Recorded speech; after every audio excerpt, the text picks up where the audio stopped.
Okay, without further ado, Pak Gagus, time is yours. Thank you, Pak Farid, for the introduction and Yes, also Pak. for the invitations. So first of all, today it's my privilege to be here to give the presentations about how is life as researchers, not only in Indonesia, but also in the outside of Indonesia. So uh, today my talk is not only regarding the inspiration or curiosity, but also I can explain about the research itself, what the research field that I really focus on. And today, in the end of my talks, I also would like to give some of assignment regarding the research itself. So as a mechanical engineering student, so I think you need to know about how to like scale up some material from the very, very small scale to the very higher scale. Because to get the better results, we need to combine between some result in the very, very small scale, like electronic scale, to the higher scales. So next, Mbak Putri. Pak Gagus, not only ME students, Pak Gagus, we have other students from Yes, FPT. I'm sorry. From another FET. Yes, Yes, Pak. because Yes, this class is actually default from the we have mechanical engineering study program, and then my thinking is always mechanical engineering study no program. problem, Pak. But assignment Yes, only for mechanical engineering students, yeah. yes, yes. Maybe for general Yeah, for lecture other you can just for others, and then yeah. for the assignment is focused on the mechanical engineering students Yeah. of the Sampurna University. So as Pak Farid mentioned, that actually I got bachelor degree in physics actually the State University of Surabaya in the city of Surabaya.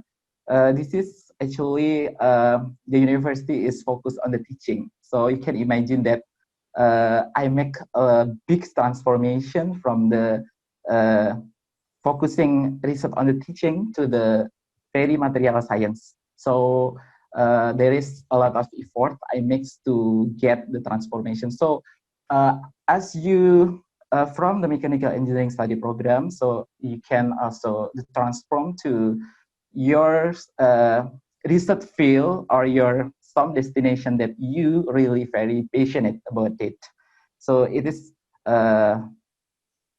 possible in every way as long as you are hard worker and consistent to do something that's very passionate with yours.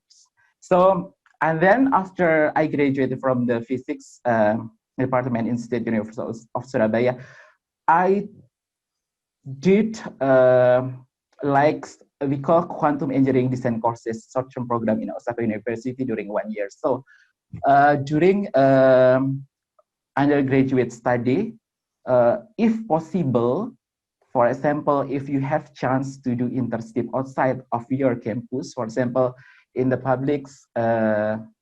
in the public research institutes such kind of the LIPI or BPPT, please do it because you will get another experience not only inside the campus. Because once, based on my experience, um, I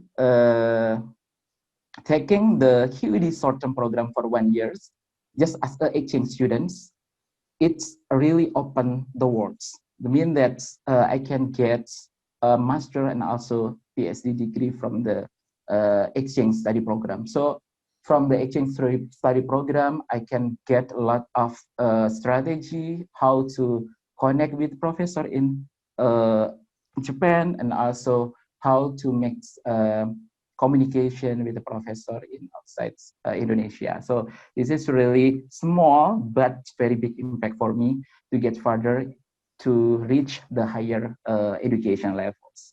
So after that, I go back to Indonesia. I takes the master degree in University of Indonesia, and I finished for 1 year, only for 1 year. So because at that time I have early to starting research in Japan, and then I just moved in Indonesia, and I convert my research from Japan to Indonesia as my thesis, as my final thesis. So I just need 2 semesters.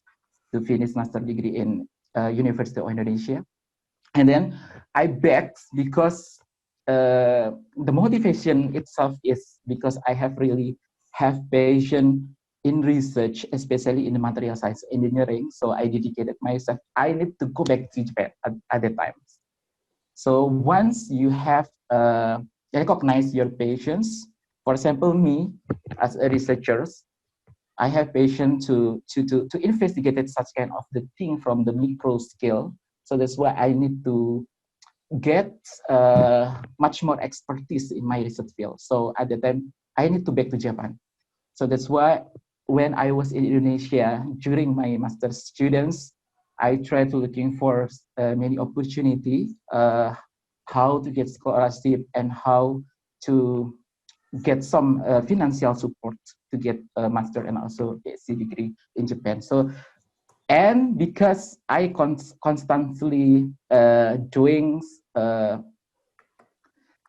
searching and also try to effort struggling to get how to get the scholarship, and then in the end in 2012 I got the max scholarships, Japanese government scholarships for 5 years. So I took again master degree. So I took master degree twice actually. In 2014, I took material engineering science study program on 2014, and then after that I continued in 2017. I got PhD degree in material engineering science. So about the employments, so after graduates from the PhD, so I directly getting a job as a postdoctoral researcher at City University of Hong Kong at the time from 2017 until 2019. This is like directly I getting job after I graduated. So it's not, maybe people outside see that it's very easy to get the job and it's directly from the PhD degree and then we can get job as a postdoctoral, but no. So it is very difficult also. We need to have like very, very good track records. We need to have very good in the how to sell or how to marketize our skill to another people's like professor. So that's why I got in 2017 and 2018, I got the postdoctoral researcher at City University of Hong Kong. And then after that, I tried to go back to Indonesia as a lecturer at Sampurna University, and maybe I already talked to you that actually I think I teach you about MATLAB 1 and also MATLAB 2.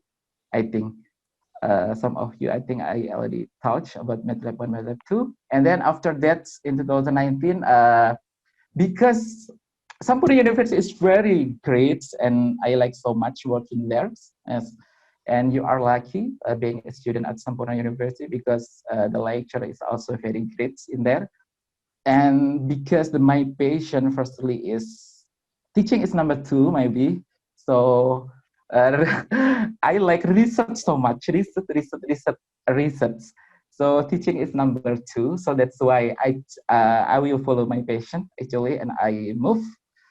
I try to looking for what is the best research institute in Indonesia for fundamental science, because my research is actually fundamental science, and then I decided to join with the Indonesian Institute of Science LIPI.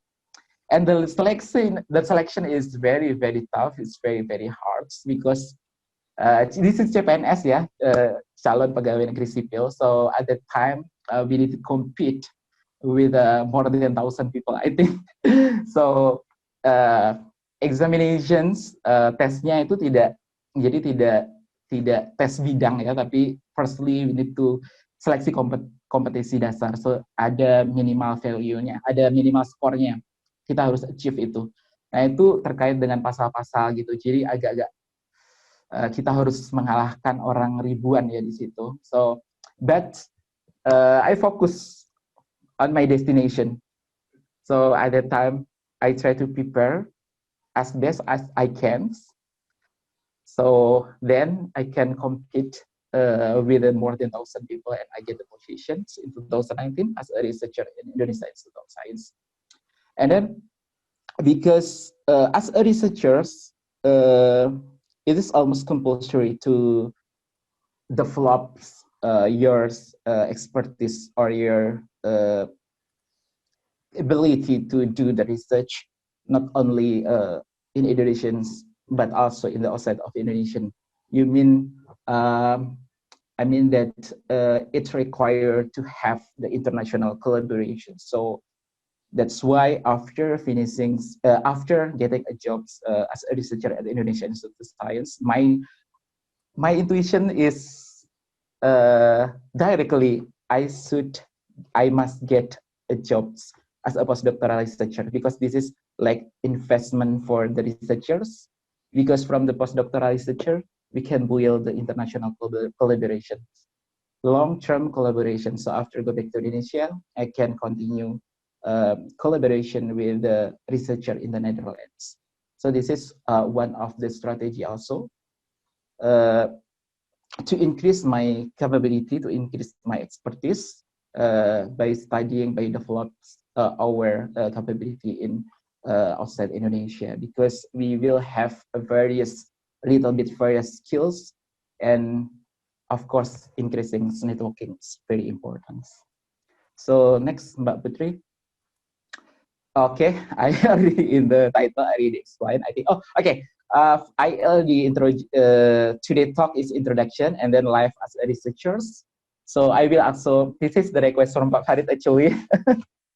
I need to reason about to let you know about the salary and benefits, because some of people thinking that just to get rich is please go to be businessman, like that's one. But Put for that the in the academy, Indian, Pak Gagus. Therefore, student okay, will wait. okay, okay. Oh, And just then kidding, Pak Gus. It's up to you. It's up to you. I okay, okay. thank you for giving this information, salary and benefit. Yeah, thank you very much. Yes, yes, because maybe it can motivate you. Uh, I mean that it's really good, I think, in terms of the salary and also benefit to be researcher in Indonesia at this moment, because some policy is changing from the previous to new ones. I mean that they very respects with the people working on the research institutes actually, and in the research institutes. So, and then I would like to talk about material engineering science research. And you need to, for the material engineering students, you need to really focus on the for this part, material engineering science research, because this is strongly correlated with the assignments today that I will give you. So then, Mbak Putri, again. Okay, this is Indonesian Institute of Science. Maybe a little bit introduction about LIPI. As you know, the LIPI is a public research institute. This is a government research institute. The function is to conduct or to carry out basic research, not only basic research but also applied research.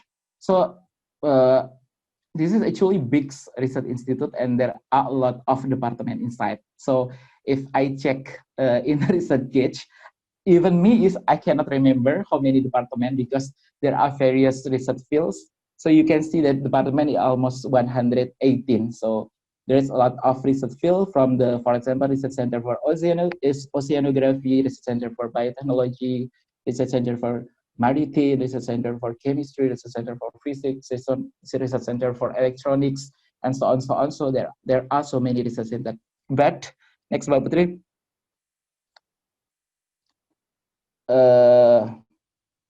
Yes, this is LIPI is always open the collaborations, not only to the Indonesian Institute, but also we make the international collaboration. So actually, the collaboration is very big, but this is I just takes from the Nature Index, which is Nature Index is actually the database of the affiliation or institutional relationship that can publish in the research article, especially in the natural science. So this is really a very famous database. So you can see that actually recently from 1st July 2019 until 30 June 2020, we have almost 100% collaboration with international people, because in LIPI it's actually almost we focus on the fundamental science, because in applied science we have BBBT. So you maybe know BBBT is the assessment of the application of the technology. So especially to create or to bringing the gap between the fundamental science to the industry. So in LIPI itself, almost we have also having domestic collaboration and also international collaboration in here. And then Mbak Putri next maybe. And actually, as I mentioned that actually there are a lot of research center in LIPI. In the previous slide, I mentioned that more than 118 departments, and actually, also I'm in from the physics department or or materials. My research field is material engineering science, but currently in LIPI I belongs to Research Center for Chemistry Indonesia Institute of Science. Jadi lebih ke kimia, but Research Center for Chemistry, Research Center for Physics, Research Center for Material and Metallurgy is almost having some big overlapping research topics. So that's why if we make collaboration, or if I have skill in physics and my place in the Research Center for Chemistry is a really big no problem. So that's why I can still live and I can still make collaboration with people in Research Center for Chemistry. So this Research Center for Chemistry is located in the Puspitex. Maybe some of you have already do such kind of the internships in LIPI or thesis projects with some researcher in Indonesian Institute of Science. So maybe you have already know. And this is located in the Puspitek, Tangerang Selatan. So maybe if you get chance to do some kind of internship or thesis projects for the undergraduate degree, maybe I can give helps, and also you can contact me and I can communicate it with the people in charge, especially for TD internship and also thesis project in there, based on the your research field or your interest. Okay, Mbak Putri. This is Research Center for Chemistry. Actually, you can see that still there is a lot of about the degree. You can see undergraduate S1 sampai S3 ya, master and also PhD. Because in previous, maybe in the last 5 years, we still recruit researcher from the undergraduate levels. But in the past 2 years, maybe the government policy, especially in LIPI, is changing. We transform, and we only, at this moment, we only recruit the researchers from the PhD degree. So in order to get the positions as a researcher in the Indonesian Institute of Science, so you need to get PhD degree. So you can invest education. So after finishing your undergraduate study, if you're really passionate about the research, if you would like to join with the Indonesian Institute of Science, I think investment in higher education is compulsory. So you need to get master and also PhD degree. In Research Center for Chemistry, there are age groups you can see.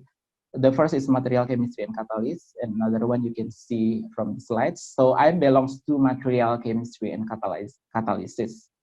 So in here, there are a lot of professors also in here. So we can conduct the research from the atomic scale, from the electron scales, and also from the macro scales. So not only doing experiment, but also doing computation. So there are a lot of variety expertise in the material chemistry and catalyst research groups, in our research groups. So people sometimes doing synthesis and characterizations, but me, as I belong to material chemistry and catalyst research group, I focus on the modeling. so like computational material science design. So basically, it will mix complements one to another people in the group, because from my research, because I can investigate it, some properties from the fundamental science from electoral level, and then I can give information or knowledge to the people from the experiment, and how to do synthesize and how to make some doping like that one. So that's why like diversity expertise is much more important in here to investigate the whole thing from the small scale until to higher scales. Next, Mbak Putri. So this is international collaborations, insights, Research Center for Chemistry. Maybe you can skip. Also, next, Mbak Putri. So currently, as I am doing, as Pak Farid mentioned previously, Pak Gagus, I'm sorry, Pak. May I interrupt a bit, Pak? I haven't told you the presentation time. Should I? 1 hour, yes. Iya, Pak. Until here, we still have like 40 minutes, Pak. It's okay. Just to Okay. just to inform you. Yeah. Okay. Thank you so much, Pak Farid, for the reminder. You're welcome, Pak. So I think I need more than 2 hours. Yeah, Pak. No, 40. Okay, this is minutes, just 40 minutes left. Yeah. Okay, TUD of the building. So you can make a dream to get a master degree in here. Next, Mbak Putri. And this is like this is very famous building. This is library of the TU Delft. So some people go to the TU Delft only just taking picture in this library. Like Teletubbies, this is very famous. And TU Delft is actually western part of the Netherlands, and you can see the many canal in the Netherlands. Beautiful city. Maybe we don't know if you have get a chance to get master degree here. Like Mbak Putri. Yes, this is just the motivation that finally I can arrive in the TU Delft as a postdoctoral researcher in material engineering, material science and engineering department. Next, Mbak Putri. Next. Yes, this is why to be a researcher is such a great job for me, because first the reason is intellectual, exciting, and challenging, because we can report that some people, some very small matter that people didn't know about it. So many general people didn't know, but we intellectually can report it not only from the physical point of view, but also chemistry point of view, from mechanical point of view. So this is very exciting for me. And the second one is less repetitive than other jobs. So it means that if you very bored, if you get tired of with one topic, so you can freely choose another topic. And then the third one is freedoms and independence. So this actually, if we become a really independent researcher, so there is no real boss in here.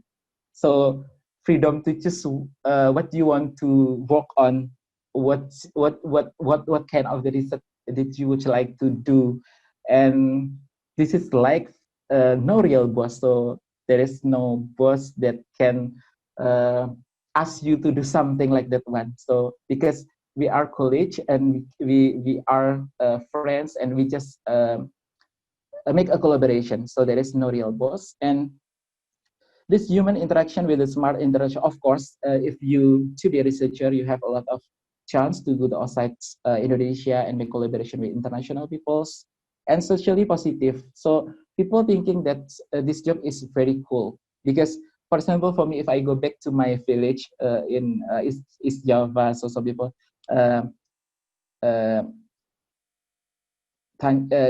orang-orang desa biasanya nanya kayak kerja di mana gitu, LIPI, it's cool. Jadi tempatnya orang pinter gitu. Jadi kayak yang wow, this is really very good.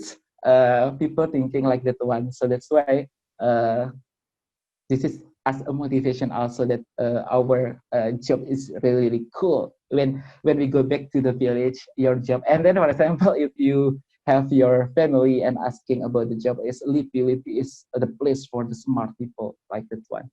So it's very important. And then the clearly useful, not only research, but we can do teaching. So in LIPI, especially our task is main task is research, but we can also do teaching. Like in I can do teaching in Sampurna University as a part time like that one. So next, Mbak Putri, because we have 40 minutes only. So the quality that do you need is you need to prepare before to be the researcher. First is passion.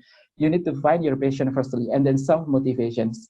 So as you know that currently is the LIPI only require PhD degree. So currently, if you would like to go to the LIPI as a researcher, you need to get higher education, master and also PhD, and then self confidence. So because as a researcher, we need to have like compulsory to publish our research result to very high impact international journal. So sometimes we work for 1 or 2 years, but our paper is rejected. So like our heart is very breaking.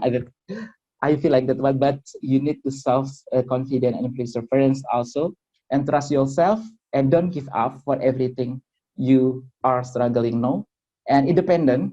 So you should know the direction, the research, and also uh, the intuition. I think that not only knowledge that you need, but also intuitions to looking for the novelty of the research.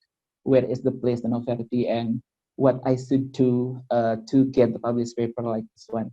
And obviously, you need to do the track record in publication, because to get this position, for example, for me as a postdoctoral researcher, uh, not only submitting the CV, not only just by interviewing me before getting a job, but they will check the track record of the publications in the Google Scholar or in some recent gate like this one. So that's why the important point is good track record in publication.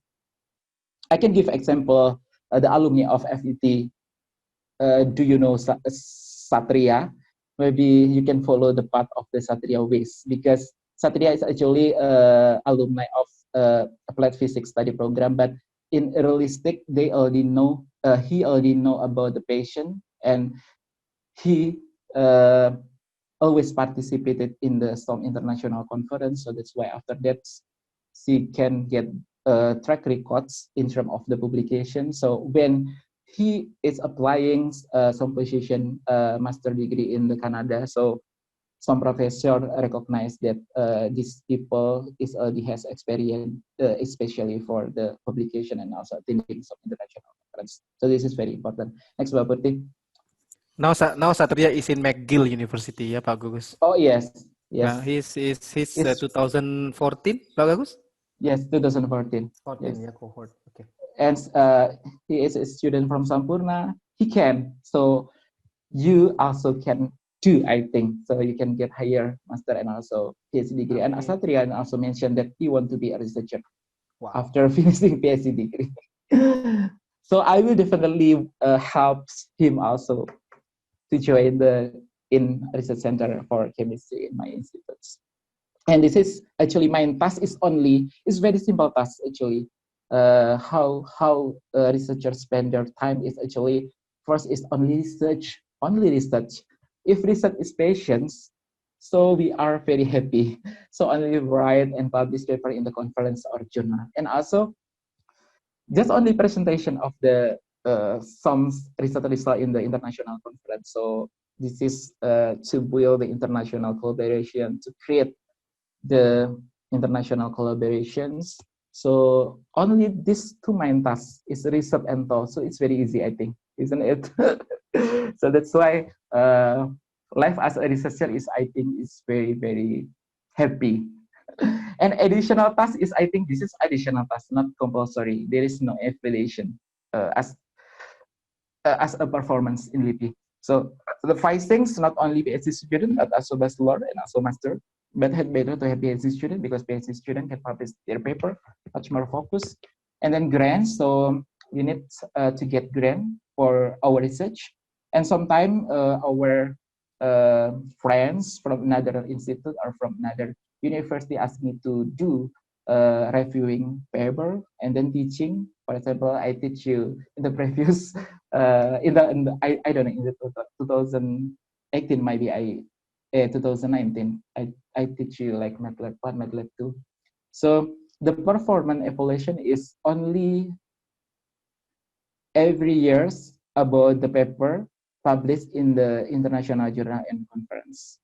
And also sometimes if we have awards, it will be additional point or score. So only paper, the evaluation is. So if for those is having a very patient in the research, I think it's very easy to get at least one paper each year or every year. Next, Mbak Putri. So this is very important. So this is a very great opportunity. LIPI allowed to stay abroad for the postdoctoral, for postdoc and also visiting researcher. So to get this position, we need to submit CV and research statement and also list of reference. List of reference is, for example, is a recommendation letter from your previous supervisor. So you need to make a good connection with your supervisor in order to get this position. For example, if you would you like to get a master degree, you need to have like recommendation from Pak Farid, from another lecturer. So you need to have a good relation with your lecturer. An interview typically is only 30 minutes about your research, just sell your creativity, brain power, independent, and also technical skill.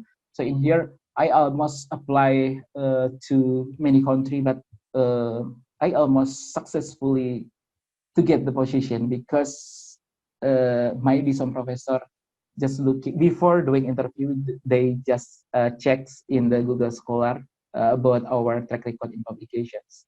And also because we know our research, so maybe the self-confidence is very important to the interview.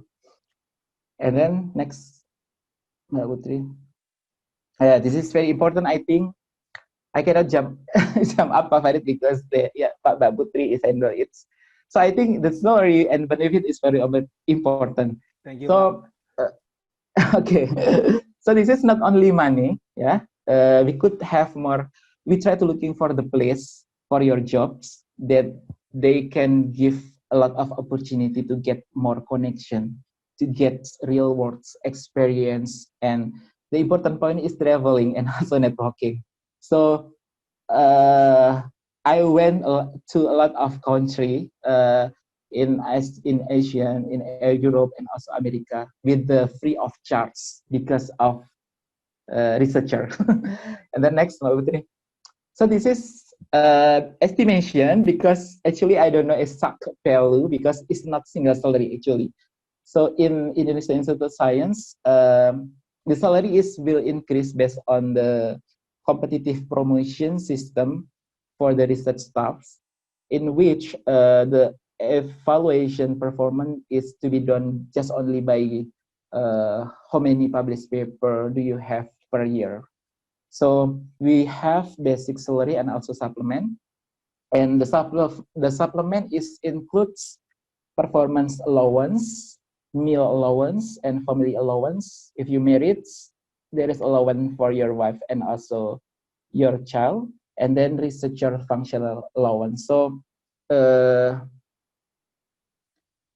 estimation is around for the skill of just freshly graduate PhD like me. For example, I got position as a junior researchers because I doing postdoc in outside Indonesia. So my grade is a little bit increased than general people in Indonesia. So maybe the estimation is around 15 until 19 million per month. This is already include basic salary and supplements. But if you have a postdoctoral researcher, you will get the additional salaries. Range is like in the slide. Minimum is 50 million per month ya Pak Agus. Yes, it's depend on the rank actually. For fresh ya. Depend on the grades. Yes, fresh and to get PhD. the position postdoc. Oh, Yes. Okay. Yes. So if we have higher rank, grade, and also years of service, jadi apa ya, masa kerja. Jadi kalau di CPNS ada golongan 3A, 3B, 3C, 4A. Nah, kalau PSD itu langsung loncat di 3C. Kalau misalnya dapat posisi postdoc, kayak saya jadi langsung bisa naik. Kayak peneliti madya itu biasanya jadi satu step naik satu step. Jadi seperti gaji orang-orang 4A di grade-nya 4A, tapi di LIPI ada 4A, 4B, 4C, 4D, 4E. So you can imagine that in 4E gaji this is 4A is already around 15 until 19 millions. But you can get additional salary actually in euro, for example, like me, you can get around 63 until 75 millions per month. Wow. And this is actually different with, I mean that each country has a range This is of going the directly salary. to saving ya Pak Agus, because you got BP and wow. Keren Pak Agus. Yes, this is just for motivation because Pak Farid asking. Yeah, So Pak. I Thank you, Pak. open, Yes, yes. Our if you students have need this motivation. view. Yeah, need this view. If you invest more, you will get more. Continue, Pak Yes. Agus. Sorry, Pak. How many minutes remains, Pak Farid?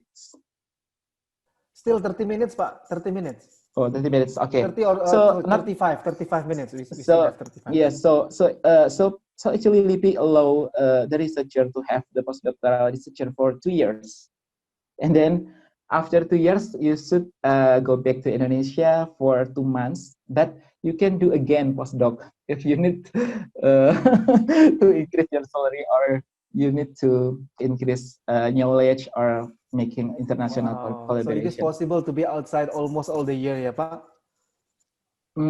But I think just twice. So Okay, Pak. there is limitation. So for example, first chance is 2 years postdoc, and then go back to Indonesia for 2 months, and then you can apply again for 2 years. So totally is 2 times the chance. But there is scheme also for like research invitation. I mean the visiting researcher less than 6 months. So you can do as many as possible for the visiting researcher. So for example, my postdoctoral researcher will be finished on this December, but I have already got some positions in Japan for 3 years visiting researcher, and also 6 years for 3 months and also 6 months for visiting researcher in Japan. So for the visiting researcher from Netherlands go to Japan after this, Pak Agus. Yes, I will. Masya Allah, Pak Agus. Hebat sekali. Good, Pak. Continue, Pak. This is maybe because of the track record publication. You did some research with discipline, and also constantly. Belum selesai Netherlands, yang lain udah nunggu ya, Pak. Masya Allah. Jadi mungkin karena ini ya, mungkin student yang ada. Jadi sini semua sangat potensial, Pak. Mahasiswa kita sangat potensial. Bisa kayak Pak Iya. Hebat-hebat. Iya, sangat 5 sangat juta bisa. per bulan lebih, itu baru awal karir ya. Artinya bisa berlipat-lipat. Wow, Pak. Amazing. Thank you, Ini kalau Pak. ini kalau doing postdoc ya, jadi there is additional salary in here. Jadi misalnya nggak postdoc pun bisa visiting researcher less than 6 months, and then you go back to Indonesia, and then you can do again the visiting researchers like this one. I see. Now I can understand people are queuing to get into LIPI. Because the opening you are actually representing Indonesia ya Pak ya. Go to Netherlands as a researcher from Indonesia. I think that's number is very makes sense, Pak. And also to get this position is very difficult. You need to remind that to get this postdoctoral position is very. Oh yes, I compete with 84 applicant actually to get this postdoctoral researcher. TU Delft. Yes, TU Delft. Around the world with PhD. Yes. All with PhD. Especially yes, all PhD, especially from Europe. Europe and be also proud. from We should be proud of you, Pak Gagus. You have taught in Sampurna University to our students teaching MATLAB. Padahal Pak Gagus itu kapasitasnya sangat tinggi ya. Continue, Pak. Thank you, Pak Farid. And then next, Pak Putri. Yes, this I call not only about the money, yes, because we have opportunity to apply some funding. For example, this is one of the example ya, one of the example. Jadi ini salah satu contoh aja. There are a lot of opportunity. Ada banyak funding research ketika kita menjadi researcher. Jadi kesempatan untuk keluar negeri itu sangat banyak. Ya, jadi ini SATREPS ya, international collaboration with the Japanese researchers. And then next, Mbak Putri. Yes, this is the one that I will to apply after finishing program because my postdoc will finish on December and my professor is already offer me about the periodically visiting researcher in the Netherlands. Why he always offer me? Because once again, expertise and track record. Because during my postdoc, I saw some very great effort, very great results. So that's why they told me yesterday that actually they want to keep me like periodically visiting in the Netherlands. So they introduced me.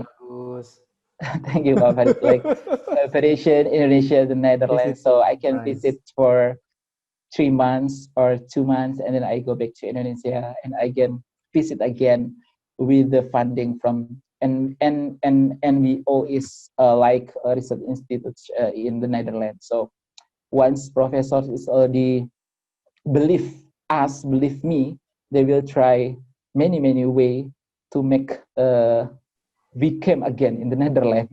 Correct. So that's why trust is very good. Yes, very trust is very important. It's very invaluable, something that you need to build reputation ya Pak Gagus. Yes, reputation. Okay, Pak. And then next, Mbak Putri. Yeah. Okay, because we have 3 minutes and I still this is actually offering from the Japan that I mentioned. So I got the position from the 1st January 2020 until 31st March 2020. Yes, this is like visiting as a visiting researcher at Osaka University. So I didn't apply because maybe professor already know my expertise. The professor already know I am is hard worker maybe. So trust is very important as Pak Farid say. Jadi selama hard worker, Pak Gagus, you are very hard worker person. Jadi selama kuliah dulu di Osaka, saya memang menunjukkan, oh ini orang Indonesia pekerja keras. Jadi saya selalu pulang mungkin paling awal jam 11 malam. Pagi udah berangkat lagi. Jadi sebenarnya ini tawaran udah keempat kali. Jadi paling awal 11 malam Pak Gagus. Yes, paling awal. During PhD. But for postdoc, I think I will stay normal life.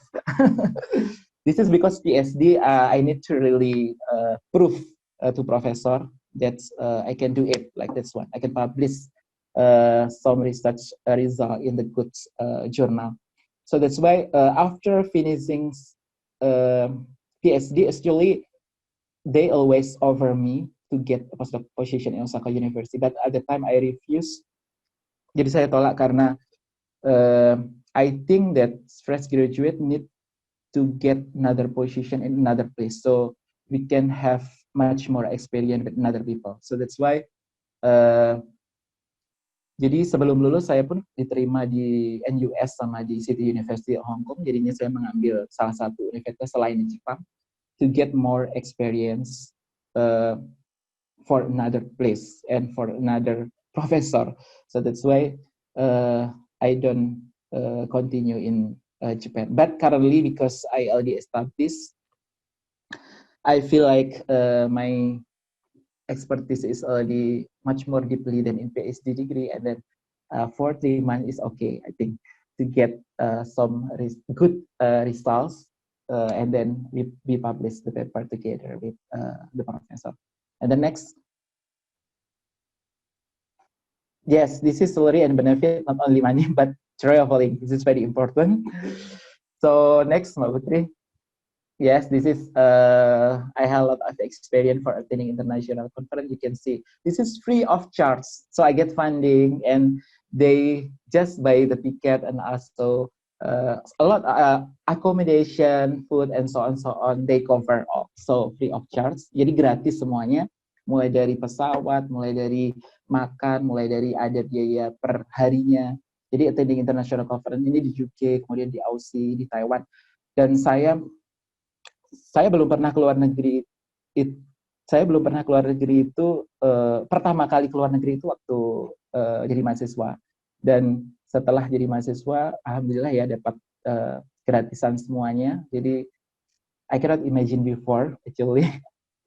Nah ini karena mungkin ya karena riset tadi ya, karena life as a researcher is curiosity and also inspiration. Jadi next Mbak Putri.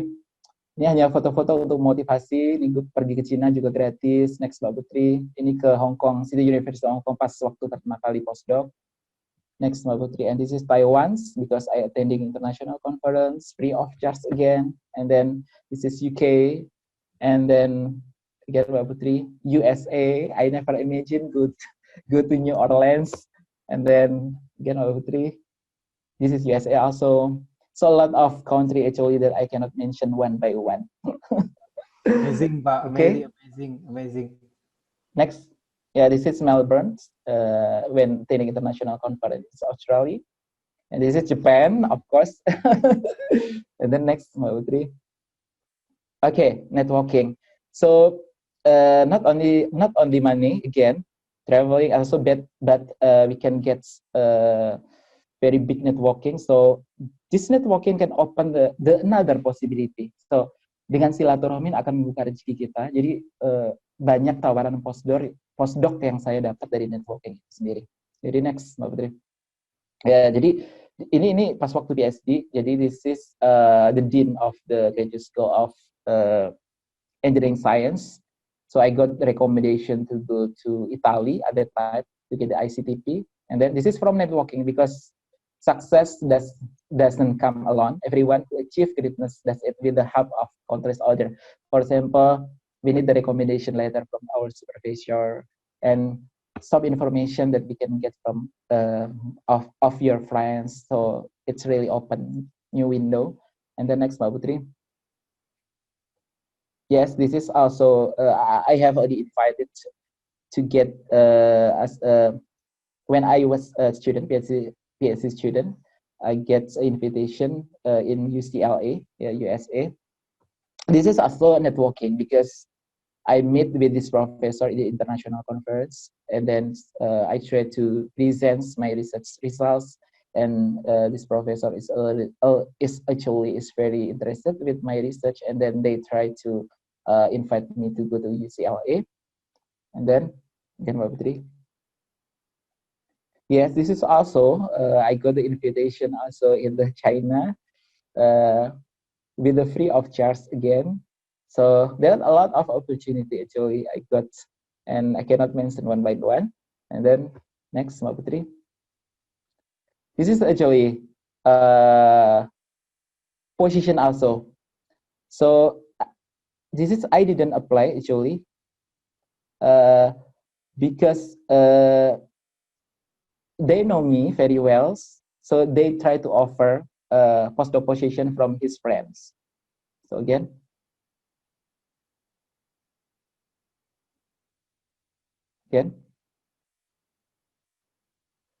yes, this is I got actually before getting PhD degree, I have already got the position in the NUS, National University of Singapore. So I also meet in the international conference, so they know he know very well me. So that's why after finishing PhD, actually he offered me some position postdoc, but at the time I chose the City University of Hong Kong because some reasons. And then next, yes, this is I almost successfully to get some positions in outside Indonesia. So I think because of the track record itself and also the skill, the expertise that we sell to another people. Again, Mbak Putri. Yes, this is I didn't apply, and you can see that they offer me actually one postdoc positions in computational physics fields. So this is also because I know some professor in the Korea Institute of Energy Research here, and then this professor tried to looking for some researchers, and I didn't apply, and they email me. So if you get very higher skills, so the opportunity come directly. So without applying, some position is come. Yeah, Mbak Putri. Yes, again. So this is the experience. This is once you join with the LIPI, you will have like training. Training is not only from the behavior or attitude, but also from the research point of view, how to make a published paper, how to do research, how to build international networking. This is we call Latsar Japanese LIPI. Jadi saya keterimanya Indian of 2018. Jadi di awal-awal tahun 2019 ada semacam kayak training Latsar. Kita sebut Latsar selama 3 bulan. Jadi selama 3 bulan kita benar-benar digembeng, kita stay di like dormitory, jadi diasramakan. Jadi yang putih, uniform putih ini semuanya yang CPNS baru. Jadi kita setelah 3 bulan nanti ada evaluasi seperti presentasi dan lain sebagainya. Jadi 3 bulan kita benar-benar digembeng sebagai researchers. And then next. Nah ini training juga di Oxford University. This is also free of charge. So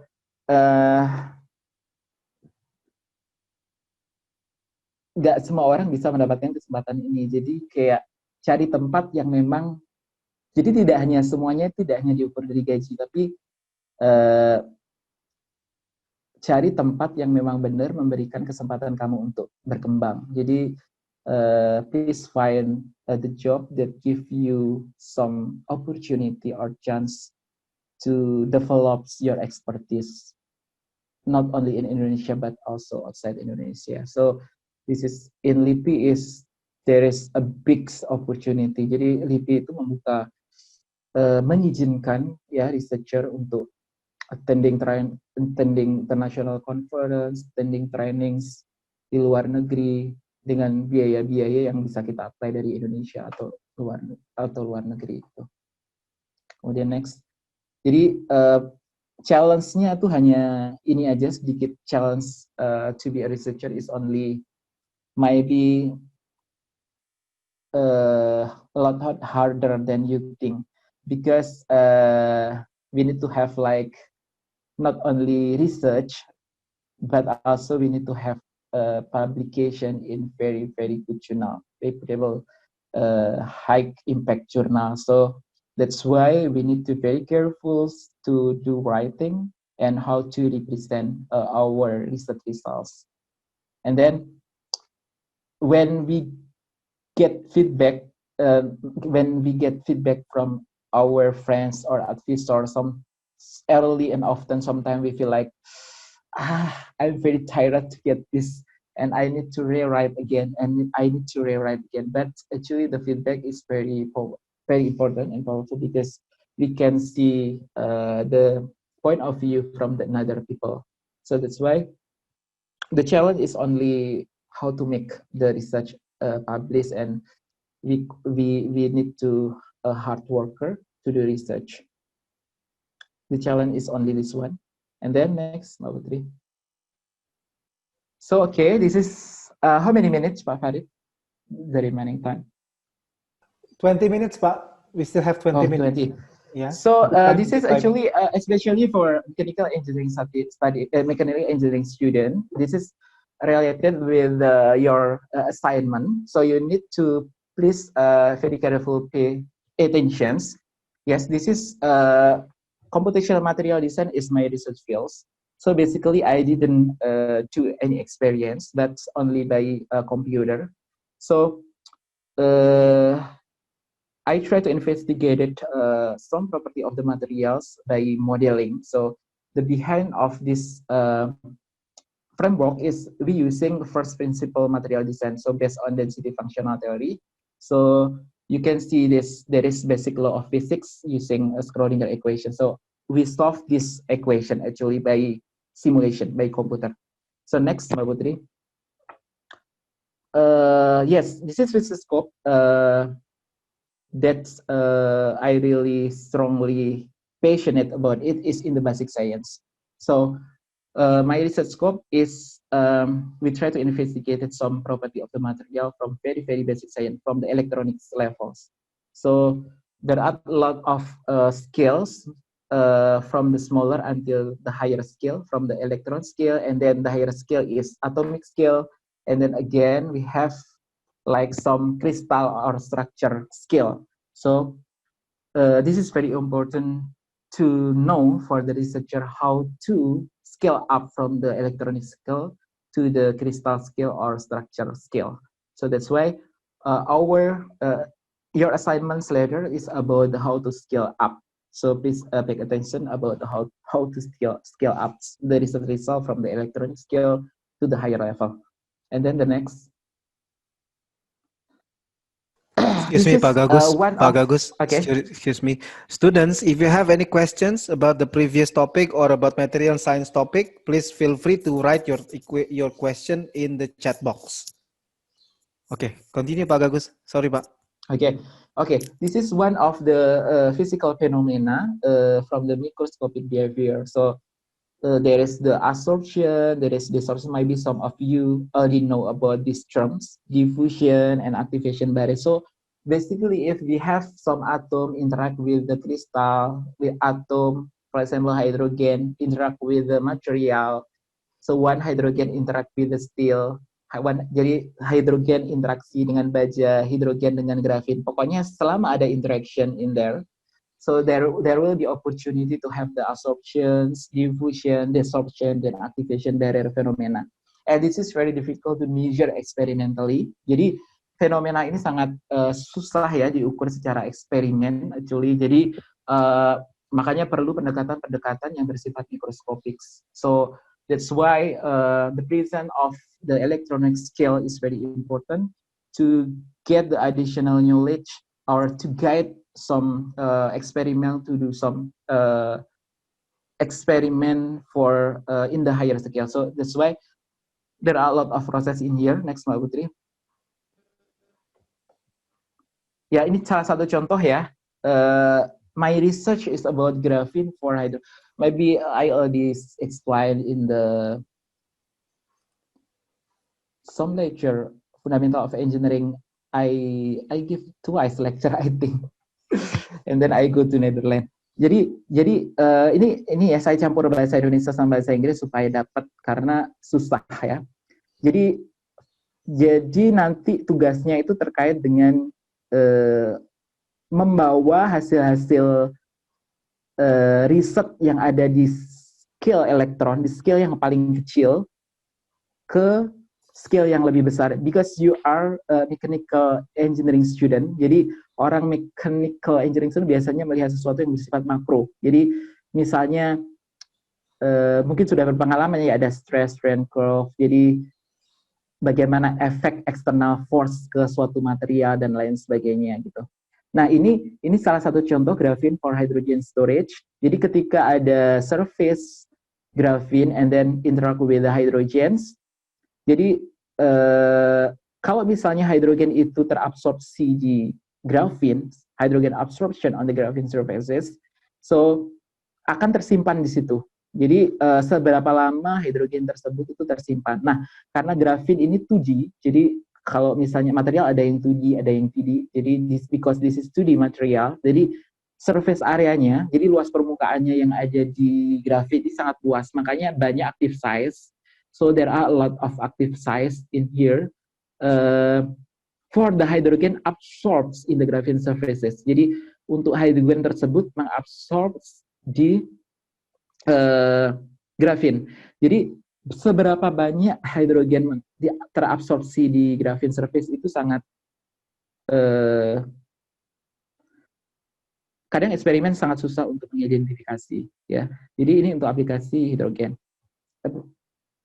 Time is how many minutes, Pak Farid? Because Still okay, Pak. Still okay. We still have 15 minutes or 10 to 15 minutes. Okay, 10 to 15 minutes. next. Ya, gini. Nah, jadi karena yang sebelumnya, Mbak Putri. Nah, ini karena si grafin ini susah berinteraksi dengan hidrogen molekul, gambar yang atas ya, is a little difficult to dissociate it because kita perlu hidrogen molekul itu terdisosiasi. Jadi terdisosiasi itu pecah menjadi hidrogen atom, kemudian terabsorpsi di grafin. So it's very difficult. We need a very high activation barrier ini. Jadi perlu energi penghalang yang sangat tinggi untuk masuk ke dalam si grafin. Jadi peneliti rata-rata pengen try to modify the graphene surface itu ya. Jadi salah satu contohnya adalah di argon irradiation, si graphene surface itu dikasih argon irradiation. For example, 100 electron volt argon irradiation.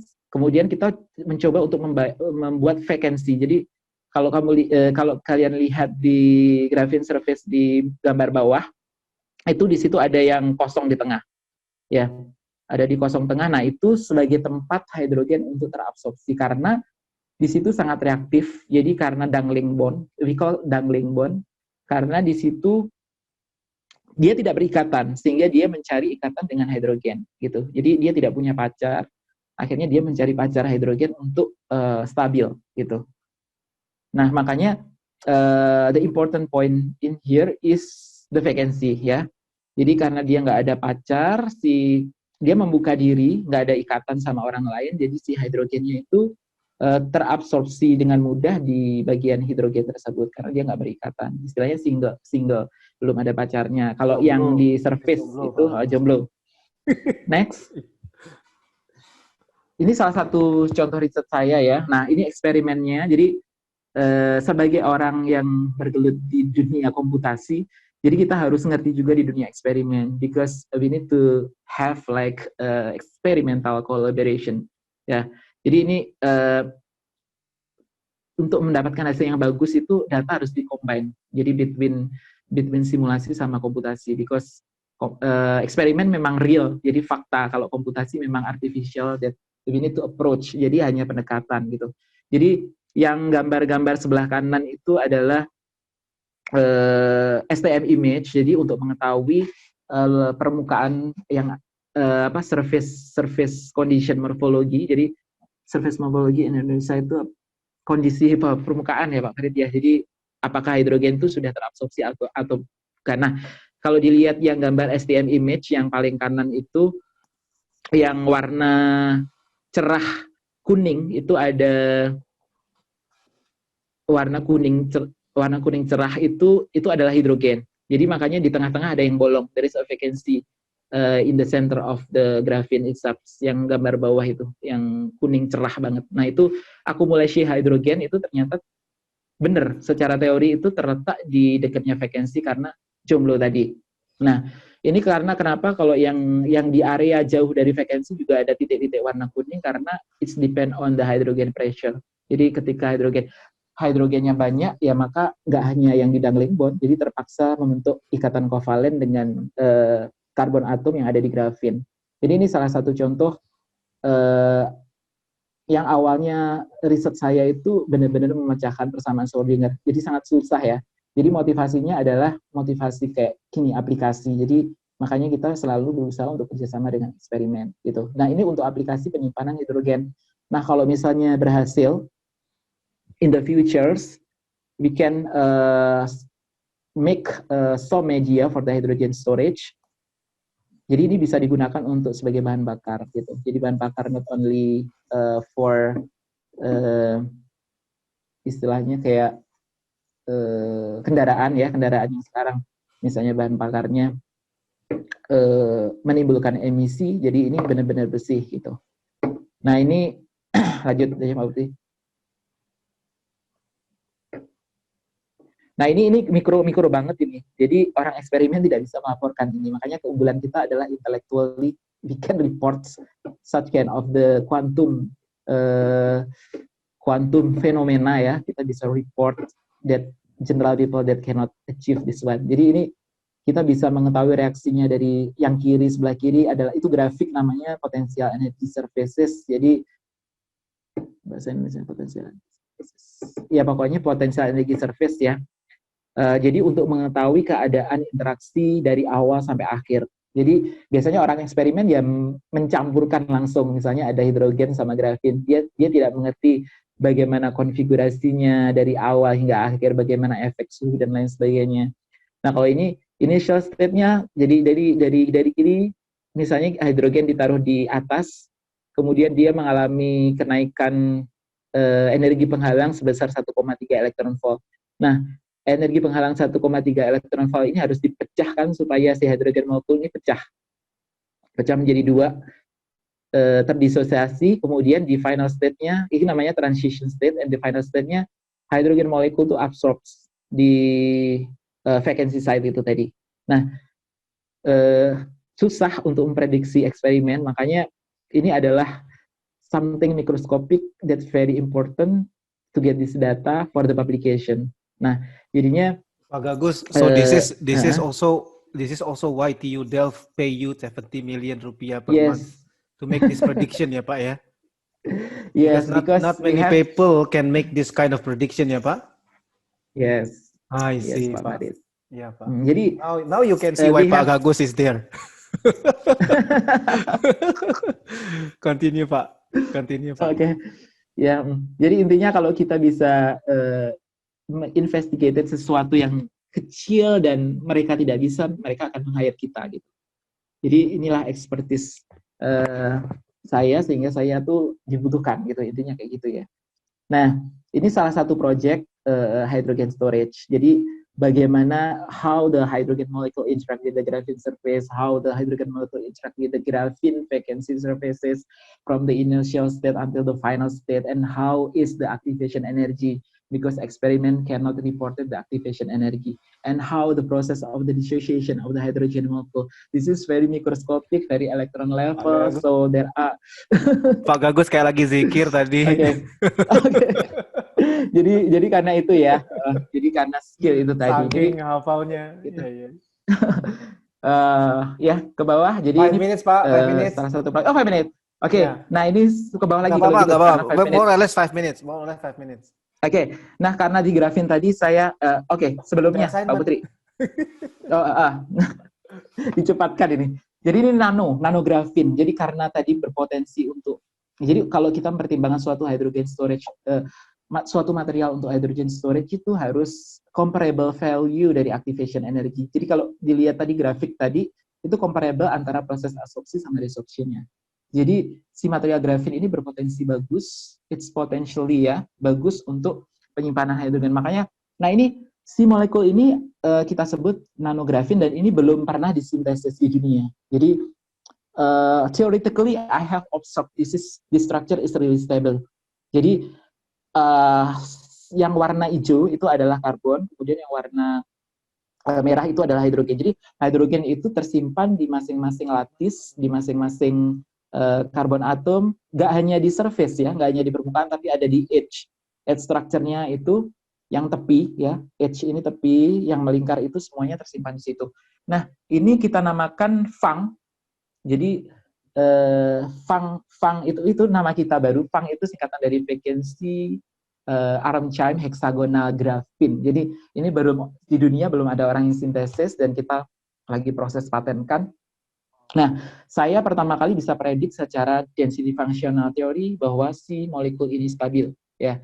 Kemudian bagaimana dia berinteraksi dengan hidrogen sampai cara menyimpannya, sampai dari mulai hidrogen molekul terdisosiasi, kemudian terabsorpsi di graphene surfaces, kemudian terdesorpsi again, berapa temperatur yang diperlukan, itu saya sudah reported dalam bentuk density functional theory, jadi dalam bentuk teori. Jadi sekarang orang eksperimen lagi trying to synthesize this one. Jadi beda ya grafin sama nanografin. Kalau grafin itu infinitive, jadi kalau ini skala nano, tapi dia itu punya ukuran-ukuran tertentu gitu, punya bentuk-bentuk tertentu.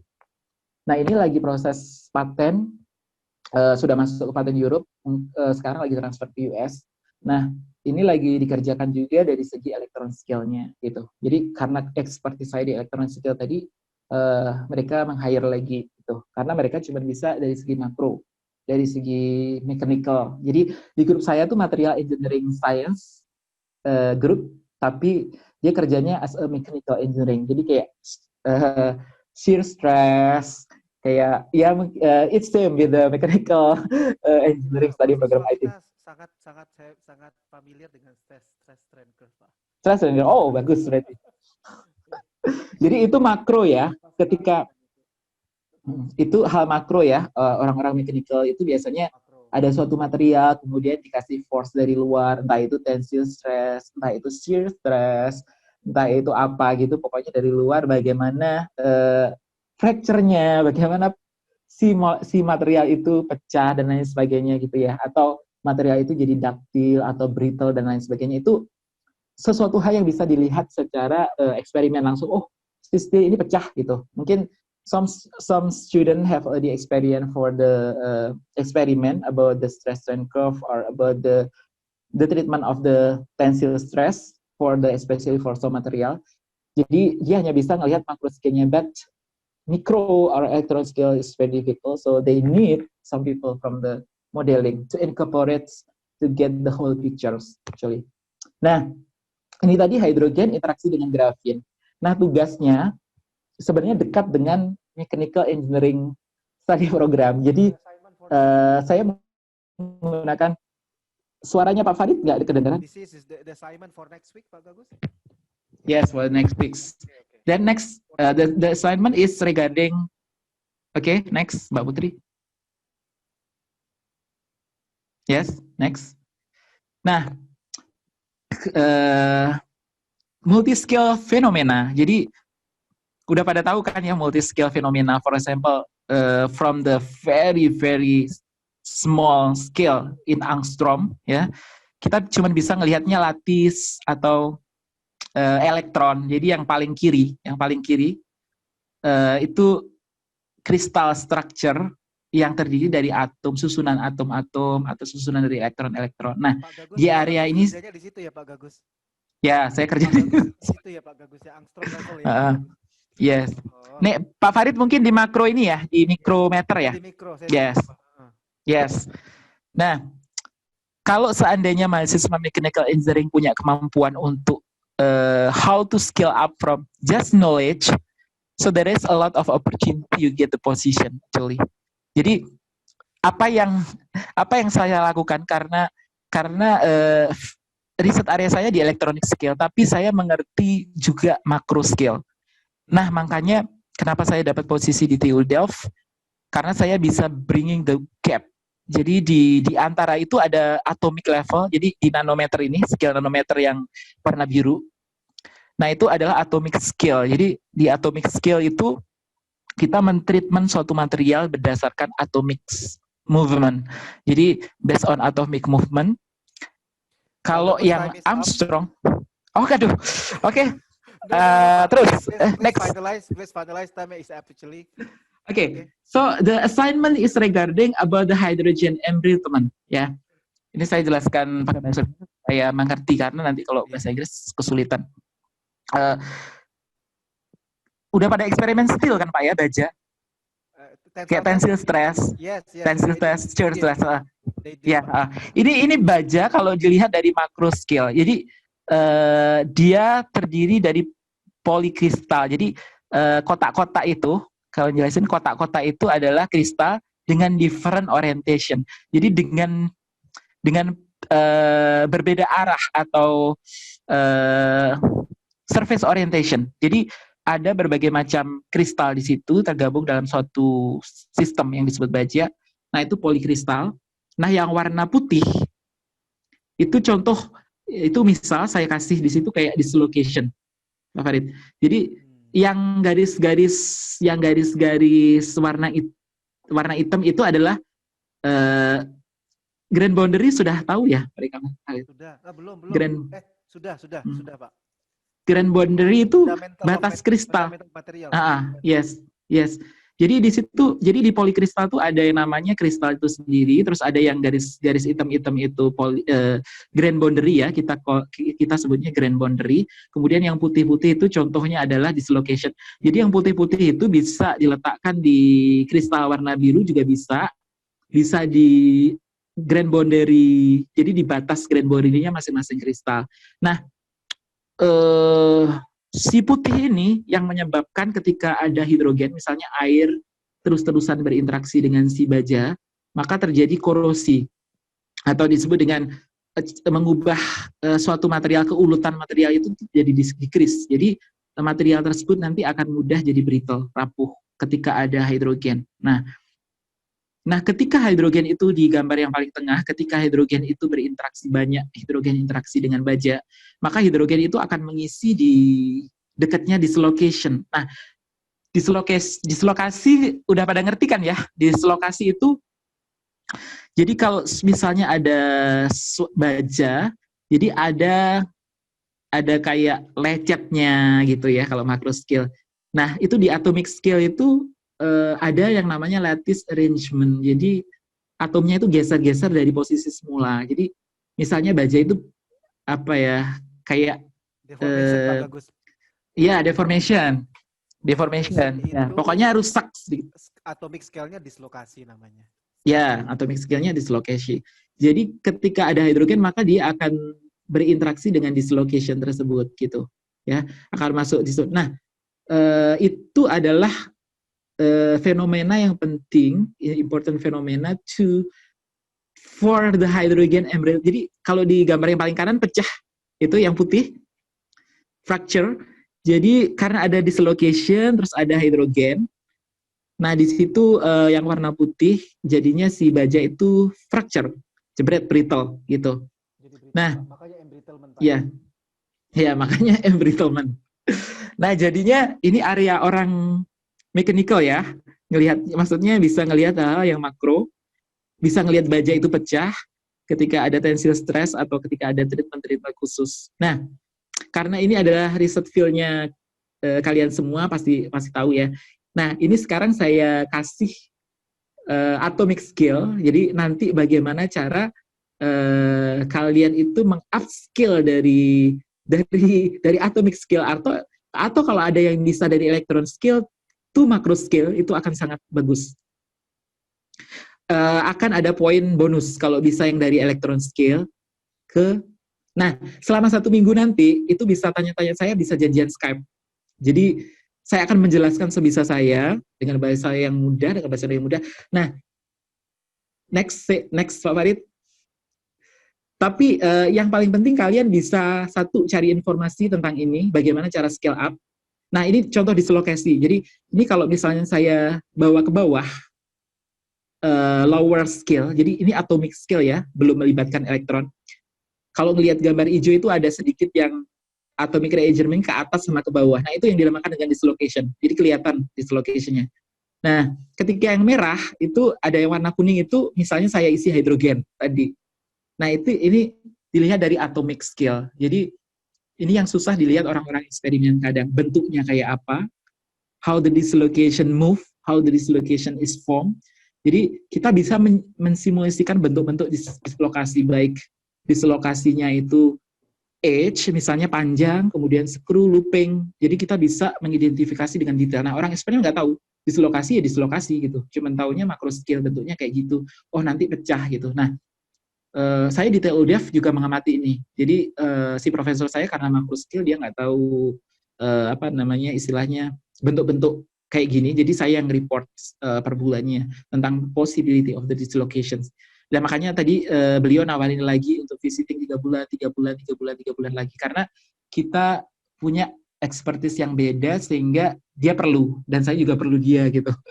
Jadinya terjadilah kolaborasi yang berkesinambungan lah. Ini makanya saya sarankan kalau misalnya kalian di mechanical engineering, oke, bagus kalian mendalamin mechanical engineering study program, sangat didalamin sangat dalam kayak saya di electronic skill mendalamin sangat dalam, tapi harus tahu surface-nya di skill yang lain. Kayak tadi saya ngerti polykristal, ngerti stress strain curve, ngerti brittle dan lain sebagainya. Jadi itu di surface aja supaya terjadi komunikasi, communication with another people, with different expertise, with different skill. Jadi nggak lingkupnya nggak hanya di kita. Assignment-nya apa Nah. nih Pak Agus?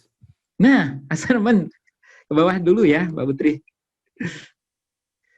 Nah, ini juga contoh tadi, kalau misalnya saya perjelas lagi ya, warna merah itu, ini kristal, BCC ya. BCC itu base, tahu ya, BCC, FCC, phase center kubik gitu. Pokoknya kalau suatu material kita tarik ke kristal tuh ada berbagai macam bentuk kristal, ada BCC, FCC, heksagonal, dan lain sebagainya. Nah, ke bawah lagi, Mbak Putri, karena waktunya udah mau habis. Nah, ini saya kasih contoh di atomic scale. Jadi saya tidak berikan contoh di electron scale karena akan sangat sulit. Tapi nanti kalau bisa mereport dari electron scale to macro scale akan dapat bonus. Tapi kalau dari atomic scale to macro scale juga nggak apa-apa. Ya, ini contoh dari atomic scale. Jadi yang di tengah-tengah itu contoh dari tadi deformation. Jadi lattice arrangement. Jadi dia udah geser yang kita namakan dengan dislocation. Jadi itu misalnya kalau saya kasih di tengah, ada beberapa dislokasi di sana. Nah, ketika dislokasi tersebut saya shear stress di arah x directions, so they will moving actually. Nah, moving dari dislocation ini juga berkontribusi terhadap namanya embrittlement tadi. Nah, tugasnya jadi ke bawah tugasnya. Bayu kok ketawa-ketawa, Bay? Kenapa, Bay? Nanti bisa janjian sama saya kalau nanya. Jadi gini, first is information is, jadi ini please make a group of discussion. Jadi setiap group consists of 3 or udah ya. Mereka ada tiga orang per grup, Pak Agus. Oke, jadi ada 2 tugas ya ini. Sebenarnya tugasnya kan cuma 1 simple, tapi ini di present dalam bentuk 2 tugas. Jadi sebagai researcher itu penting ya untuk mengetahui information is crucial to producing a strong answer. Jadi udah tahu proses hydrogen embrittlement tadi ya, macro scale-nya sudah saya jelaskan, dan micro scale yang dari atomic scale sudah saya jelaskan. Nah, sekarang try struggling finding from the Google, from the paper review, from the international journal, finding and evaluation information. Nah, on how to upscale the information generated from the atomic scale to the macro scale for the case hydrogen embrittlement on steel. Jadi cari aja prosesnya. Mudah, ini banyak banget. Atomic scale of hydrogen embrittlement from atomic scale until macro scale. Yes. Yes, Pak. Tadi macro scale udah saya kasih contoh gambarnya sampai rapuh tadi. Terus atomic scale itu terdiri pokoknya atomic arrangement. Nah, bagaimana orang itu bisa berada di tengah-tengahnya ya, bisa scale up gitu. Jadi cari di internet banyak banget. Kemudian nggak hanya mencari gitu ya, cari terutama di publikasi paper itu banyak banget.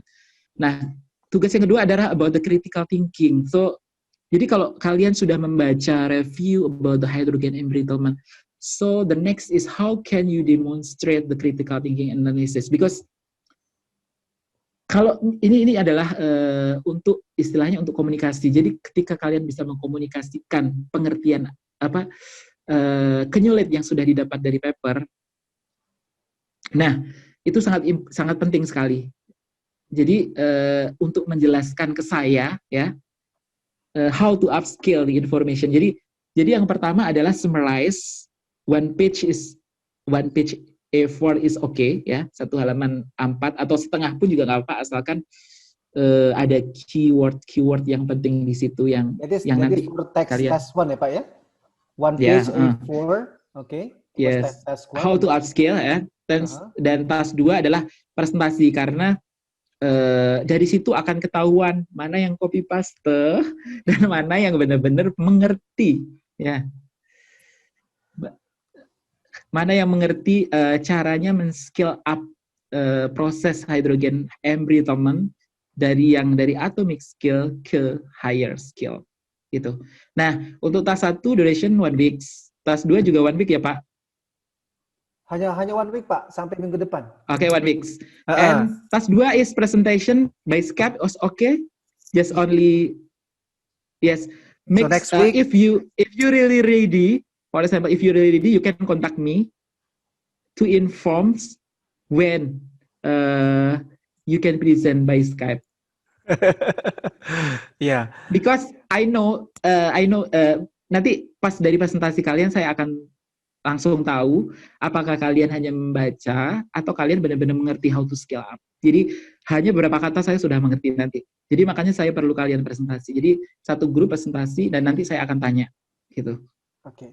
So Pak Gagus, let me summarize the task. So there are 2 tasks. First is summarizing about upscale process from atomic until macro untuk hydrogen development, and then present the critical thinking on the analysis, the analysis for the embrittlement itself. So you should do this by 1 week, Pak Gagus, 1 week. Yes, 1 week. And then therefore next week is presentation time. Anytime you can arrange time with Pak Gagus. Yes. If we will in the next meeting, I mean next week meeting on Tuesday, like today, at 1 p.m. is actually the submission, submission ya Pak ya. Yang penting submit dulu. Setelah itu nanti akan ada presenting timing. Kalau Pak Gagus nggak bisa cukup waktunya di hari Selasa siang seperti ini, mungkin nanti kita minta atau kalian arrange sama Pak Gagus untuk menjelaskan your reports to Pak Gagus. Jadi defaultnya 1 week for you to with your group to work 1 week, and then next week Tuesday submission.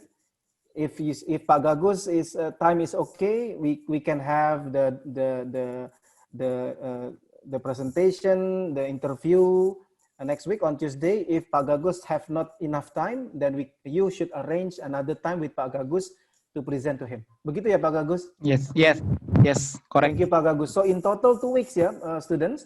1 week making the report, 1 week is reporting to Pak Gagus. Yes. Yeah. So by 2 weeks from now, we will change another topic. Yes. On still. Yeah. So Pak Gagus. Jadi nggak banyak tugas. Yeah, Pak. Thank you so much. I think this is enough, Pak Gagus, to actually for them to. Oh yeah, thank you. Oh, this is the end, yeah. Okay, thank you, Pak Gagus. Yes.